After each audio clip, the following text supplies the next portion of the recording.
प्रिय दर्शकगण, सादर नमस्ते।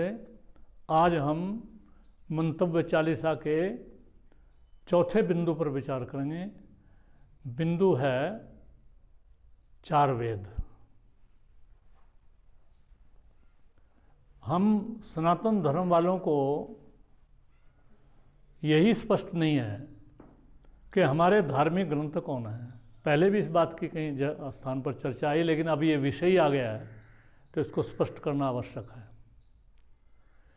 किसी भी सनातन धर्मी से पूछा जाए तो वो बताएगा, कोई गीता बताएगा, कोई रामायण बताएगा।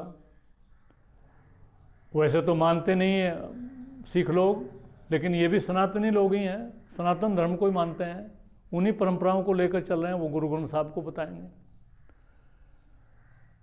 जैनी लोग आगमों को बताएंगे, बौद्ध लोग त्रिपिटकों को बताएंगे, और जो वैदिक धर्मी लोग भी हैं वो भी वेद तक जाते नहीं, रामायण महाभारत और गीता तक ही ठीक जाते हैं।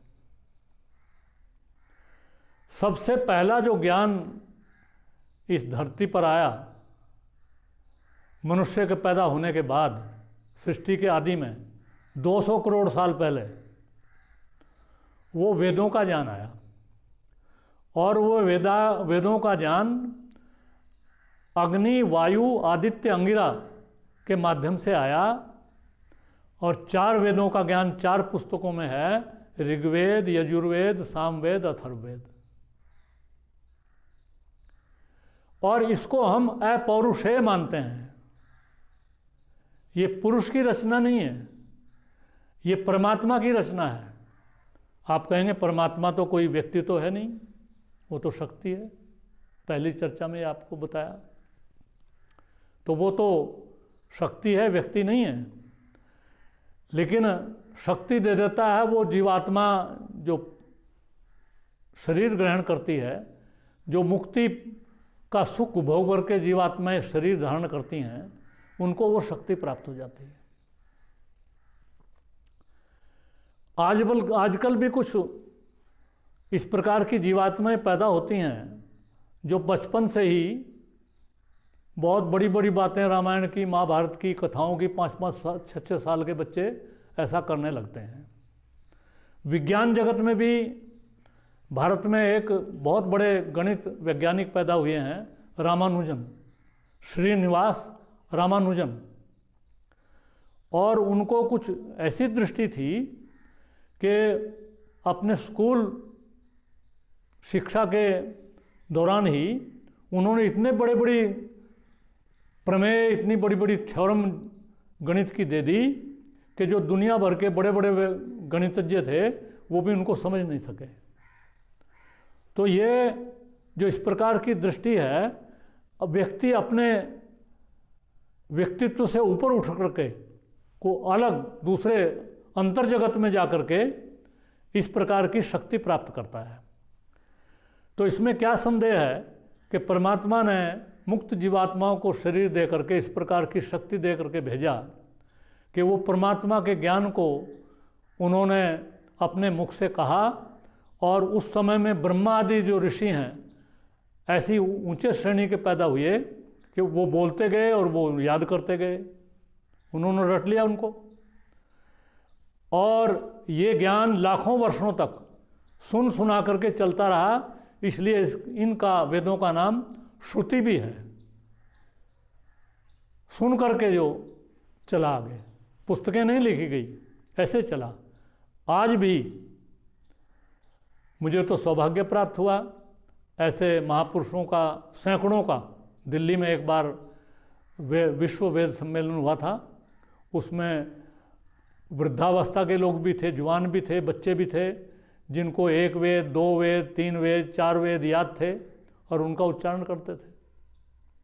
भले ही उनको उसका अर्थ याद ना हो, लेकिन सृष्टि के आदि में जो वेद का उच्चारण ऋषियों के माध्यम से हुआ, वहाँ तो उनको शब्दों का शब्द अर्थ जो संबंध है वो भी उनको ज्ञात हो गया।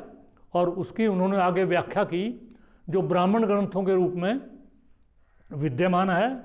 ब्राह्मण ग्रंथों में वो सारा ज्ञान आया। उसमें से निकल कर के आरण्यक हैं, उपनिषद हैं, वेदों की लोगों ने अलग अलग व्याख्या की हैं, 1127 शाखाएं हैं। इस प्रकार से सारा ज्ञान चला और ये सृष्टि के आदि से चला और आगे चल कर के इसी वेद के ज्ञान के आधार पर राज्यों की रचना हुई और भगवान राम उसी परंपरा में आगे चले जो वेद के मार्ग पर चले। उनका जो जीवन है, वाल्मीकि जी ऋषि ने उनका जीवन वाल्मीकि रामायण में दिया, वो रामायण है। और द्वापर युग में जा कर के फिर महाभारत हुई, उसमें गीता आया, वो भगवान कृष्ण का ज्ञान है।